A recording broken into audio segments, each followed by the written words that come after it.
I'm grateful for all you've done for our colony. We wouldn't be as far along as we are without your assistance. That's why I wanted you here today, to hear for yourself some of what we found. Doctor? What we found in our archaeological surveys is that the planet was populated long before our people arrived after the Sundering.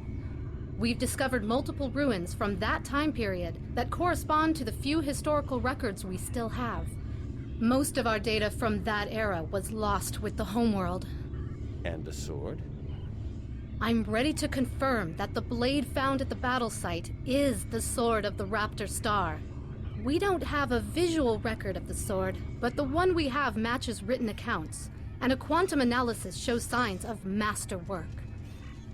Something like this could have only been made by Saharian. We were right to come here.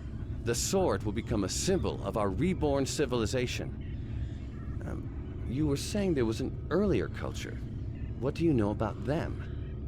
The oldest ruins we found are approximately 150,000 years old, but I suspect that there may be some even older, based on preliminary findings that are still being analyzed. These people were quite advanced. While the oldest ruins show a culture that was defined by its devotion to a series of deities, later they developed technology, art, even spaceflight. Roughly 150,000 years ago, however, there was some sort of worldwide seismic event.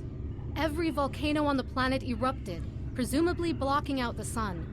Ambient temperatures dropped dramatically. The radiation count spiked. We're still repairing that damage. The survivors of this cataclysm retreated to caves in the warmest areas of the planet, but they died out soon afterward. And what caused this event? We're still working on that. We have found a new site deep underground near an active volcano, but there are massive power spikes unrelated to the magma flow. If there is a source of the seismic instability, it should be there.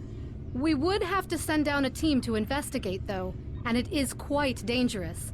I wouldn't send anyone down without an environmental suit. I could go myself, but... I'm not ready to authorize you to do that, Doctor. Our people have too few scientists left. You and your crew are better equipped and trained for something like this. I know I'm asking a great deal, especially after all the help you've given us already. But your being here shows that my people and yours don't have to be adversaries. Not anymore. Not all Romulans think cooperation like this is possible. I do. Are you willing to see it through to the end?